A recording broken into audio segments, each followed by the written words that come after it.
Good morning, everyone, and welcome to the Quantum Leap Futures Morning Leap session for Tuesday, January the 30th, 2018.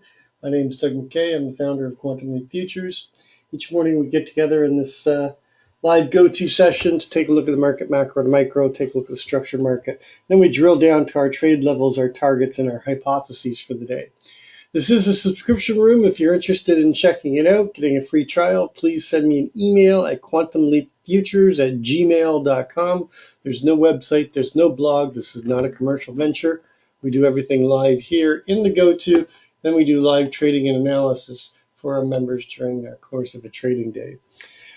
Please read through the disclaimer. Nobody at Quantum Leap is a certified trading advisor. We are retail traders operating within a self-organized learning environment. Past performance is not indicative of future results, and the trades that you see in Quantum Leap are for education purposes only. Please trade your own due diligence, your own trade plan, and your own risk metrics. Okay, so taking a look at yesterday.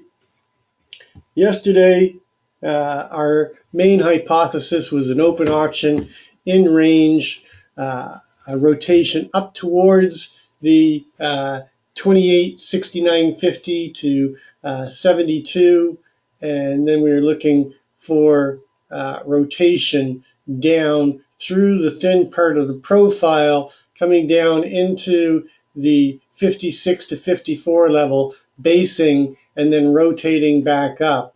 And I had us closing somewhere between 68 and 62. Hypo 2 is the opposite with equal weight. We were looking for that rotational area filling in the profile from Friday, but coming down first and then working our way up. And then Hypo 3 was a continuation day, which we did not get, and Hypo 4 was a breakdown day and a push down back towards the 46, and if we broke the 46, going down back into balance. We did talk about the fact that I was expecting us to rotate back down to the balance that we broke out of in the microcomposite VPOC down there at the 28.40.50. What I was not expecting is it to happen in the Globex last night or yesterday. I thought we'd balance out first, and then today we'd get the drift down. We've already moved the down day. So this was an actually really good trading day. This gave us a lot of opportunities to trade. We had multiple setups that worked really nicely. Now you can see that the profile was still pretty blunt, but it was kind of a decent Gaussian distribution. If you look at it in the market profile,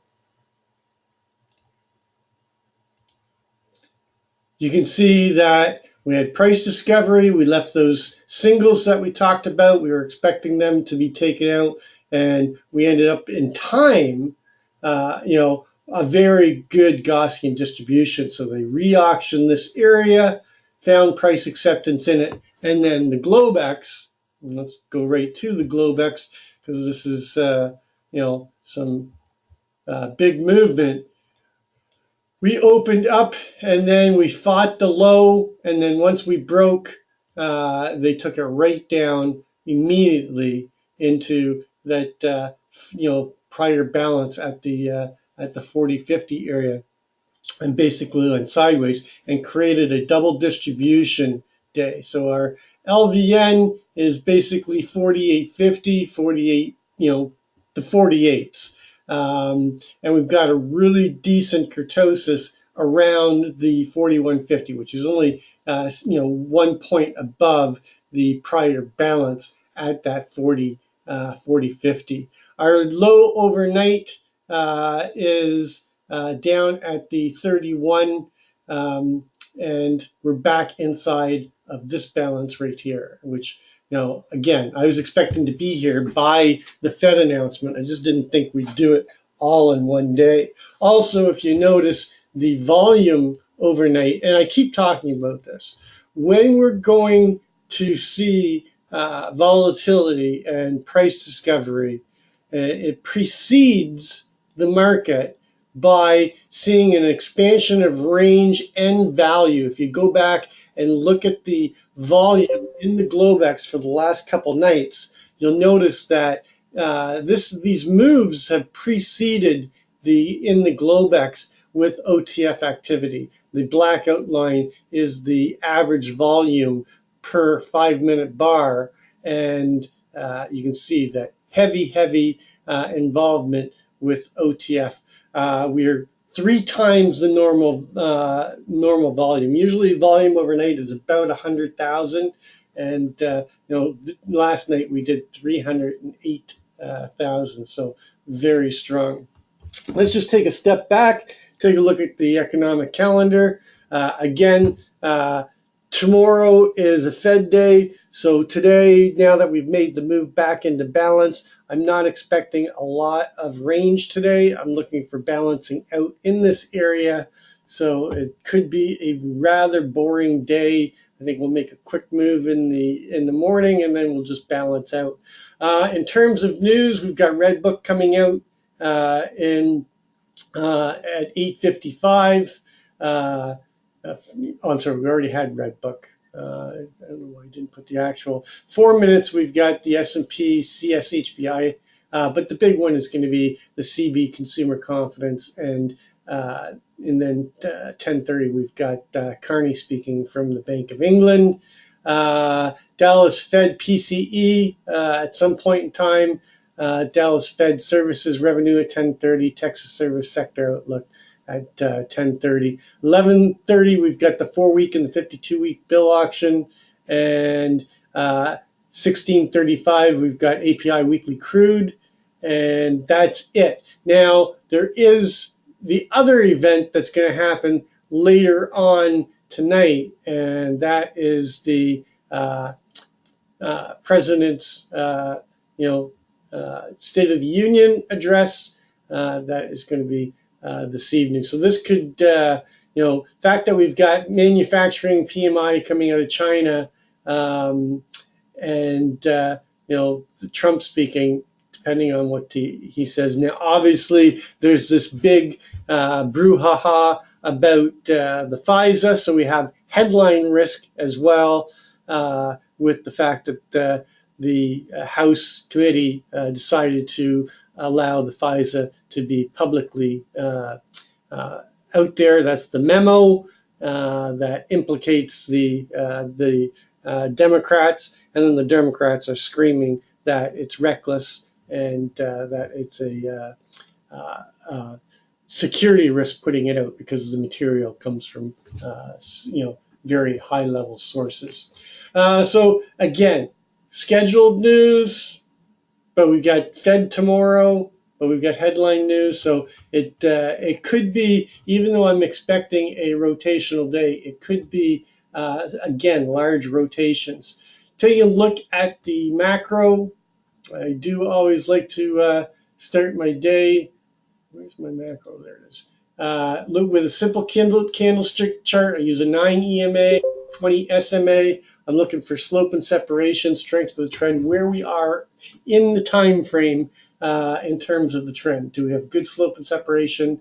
Is the trend strong? Are we coming down to challenge the 9 to challenge the trend, or are we breaking below the 20 with a possible trend change? You see nothing changes in the monthly, still 204 points on the month. We're still one time framing. This is our 14th month up one time framing, and we don't even challenge the trend on the monthly until we get to 25.8325. So if we do break into the 2600s, and you got everybody and all the talking heads saying, "Oh, the sky is falling," and this is it.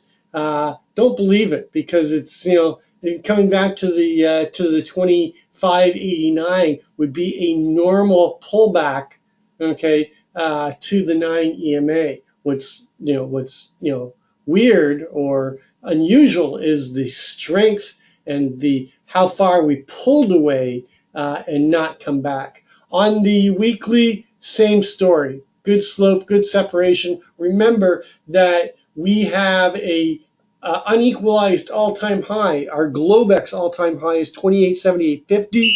Our RTH all-time high is 2875.25. That still has to be repaired. It's very rare that we put in a all-time high in Globex that is not revisited by the RTH traders. So I still think we've got possibility of more expansion to the upside. The trend on the weekly doesn't get challenged until we get back to the 2761 and a quarter. Going to the daily, you can see that we have pulled back. We are challenging the trend. We're losing a little bit of slope and separation. We've come back and testing the 9 EMA. So we got to watch this 30 level. I'm actually have my key line in the sand at 29.75. I'll show you why, but we are challenging the trend on the daily. Going to the intraday. Going to the 4-hour, you can see that we have broken below the 9 and the 20. We have a naked cross above at the 28.54. That is on the 4-hour time frame, so just keep that in perspective. But we have broken below, and we're getting a start of a possible downward trend. And a pullback at this point in time is natural. We've got tons and tons of repair work to do below us with all the naked VPOCs that we've got. Going to the 30-minute, you can see that the rollover and the trend had started on the 30-minute all the way up here at the 74, and we continue to fail to get back above the 9 and the 20, and this trend is continuing to the downside. So let's take a look at the macro. We had this balance here where we had very strong kurtosis around the 40 and a quarter. That's our micropositive VPOC. We went up and put in a new all-time high in the Globex and in the RTH. Had 2 days of balance trying to hold at the 62.50. They failed to hold our key line in the sand. Our key line in the sand was the 46.50. That was the value area high and the CLVN, and we've rotated back into balance overnight, and now we're coming down and testing the lower side of that balance again, and we've taken a trip in one trading session in the Globex. We've taken a trip through value already and came down to the value area low down here at the 31.50 with our current overnight low at 31. So we are seeing some aggressive selling in the Globex and not seeing the buy the dip crowd and rotating us strong back up.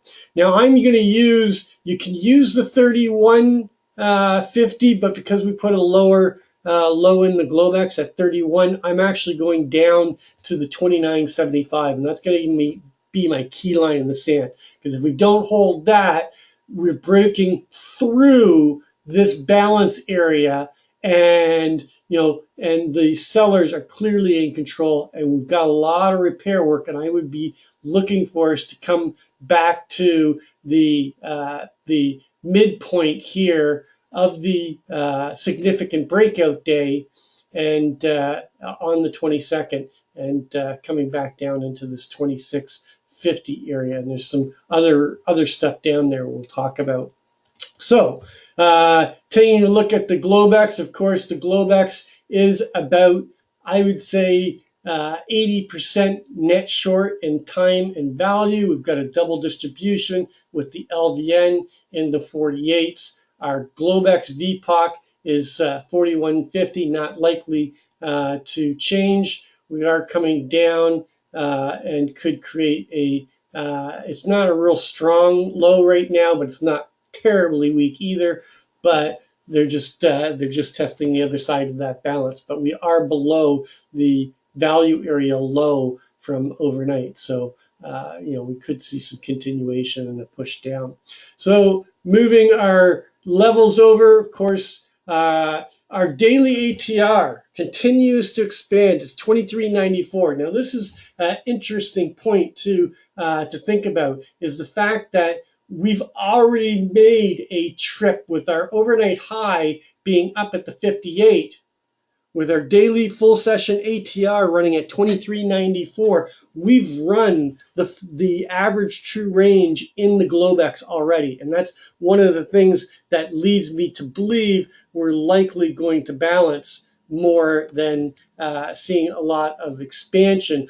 But watch this level right here. If we get below this and then get below the key line in the sand, then, okay, then I would think that we'd probably get some expansion down and a push back towards the 26 and possibly down into this 04. It would be it would be a big move and it would create another big day, but with the volume, with the OTF participation, with the average true range expansion, with the activity in the Globex, that is something that you have to keep a non-biased opinion about, because just because we've traveled the average true range already in the Globex doesn't mean that you won't get continuation. The volume is, the activity has been strong, so does that activity continue through into the RTH?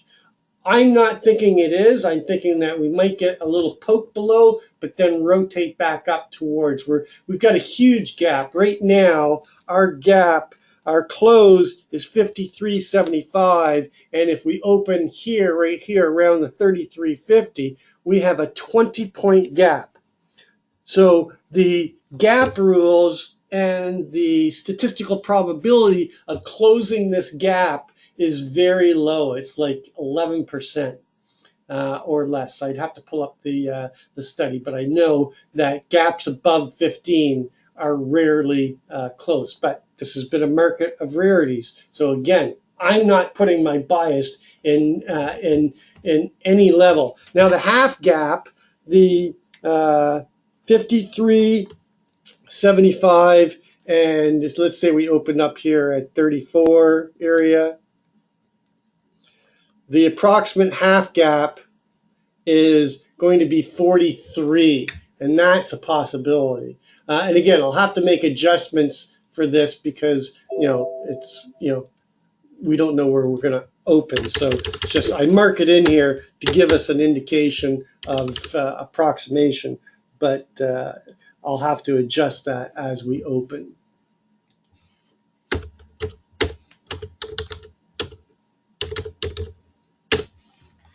And then taking a look at the other key levels, so we have our overnight low, our daily downside ATR has already been breached, our daily upside ATR has already been breached.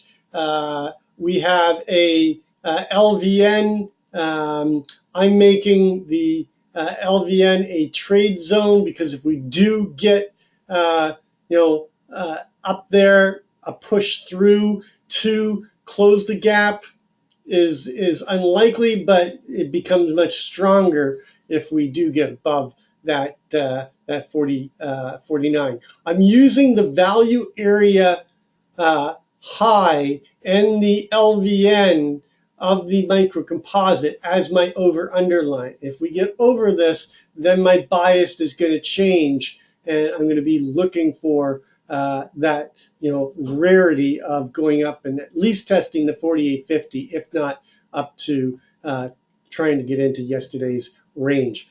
But below it, I'm looking for a rotational day with a downside bias. The other levels, there's really not much to go by in this area other than the balance and the value area high.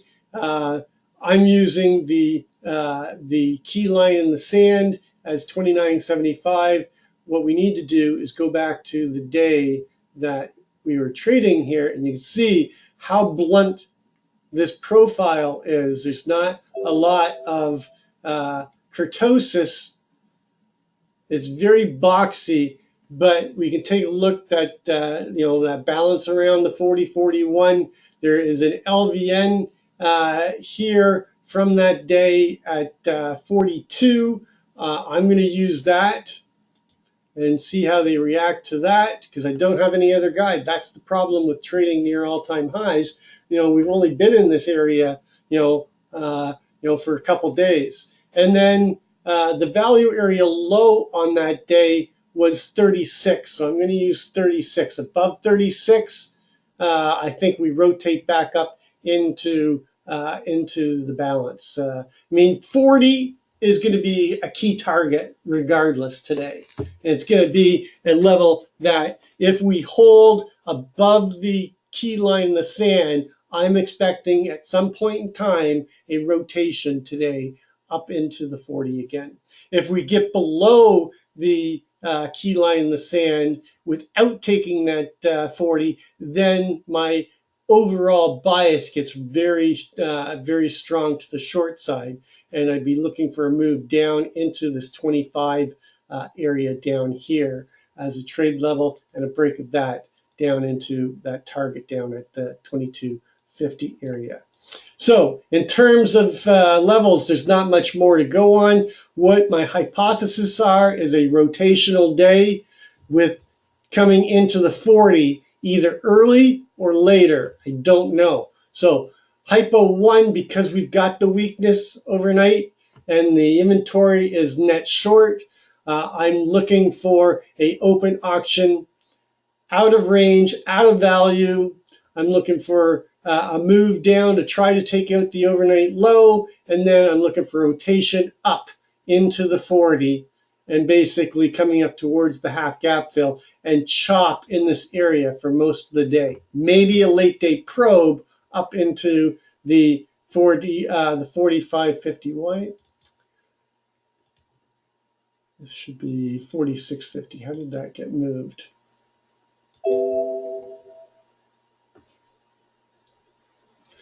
Okay, so hypo 1, open auction, try to push down, take out the overnight low, or just miss it, and then, no, actually I'm expecting the overnight low to get taken out because it's unlikely we're going to take out the overnight high.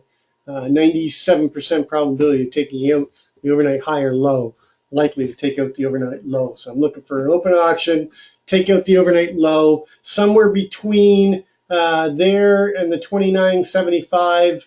I'm looking for responsive buyers to step in and rotate us up towards the 40. 40 is our main target today, and then chop in this level with maybe a late day probe.